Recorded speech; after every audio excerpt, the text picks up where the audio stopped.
தினந்தோறும். எப்படி அமைஞ்சது அந்த படம்? ஆக்சுவலாக அகத்தின் சார்ட்ட ஒர்க் பண்ணேன் சார்.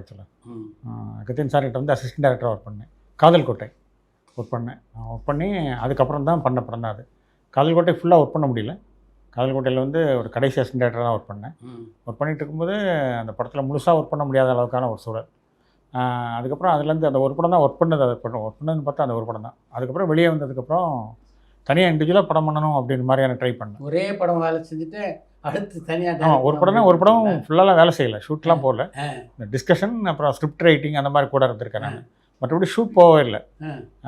பட் அங்கே ஒர்க் பண்ண முடியாத சூழல். வெளியே வந்ததுக்கப்புறம் என்னோடய ரூம்மேட் வந்து ஆக்சுவலாக சசி, அந்த லவ் டுடே பண்ண பாலசேகர், அப்புறம் அந்த பூமணி பண்ணார் களஞ்சியம், அப்புறம் அந்த தொல்லி பிரேமான்னு சொல்லிட்டு தெலுங்கில் பண்ணார் கருணாகரன்.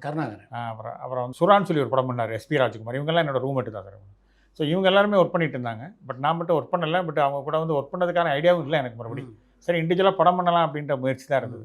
ஸோ அப்படியே ட்ரை பண்ண ஆரம்பித்தோம். முதல்ல கொஞ்சம் கஷ்டமாக தான் இருந்தது. அதுக்கப்புறம் எப்படி ஒரு உதவி இயக்குனராக கூட இல்லாமல் எப்படி பண்ண முடியும் அப்படின்னு. பட் இருந்தாலும் ஸ்கிரிப்ட் கரெக்டாக ஃபார்ம் பண்ணி ரைட்டிங் கரெக்டாக பண்ணியிருந்தேன். பண்ணி முரளி சார்ட்ட போய் அப்ரோச் பண்ணோம். ஒரு ப்ரொடக்ஷன் மூலமாக போனோம். ஸோ அதுலேருந்து அப்படியே ஆரம்பிச்சது தான். பட் யார்கிட்டையும் நான் உதவியாளராக ஒர்க் பண்ணல.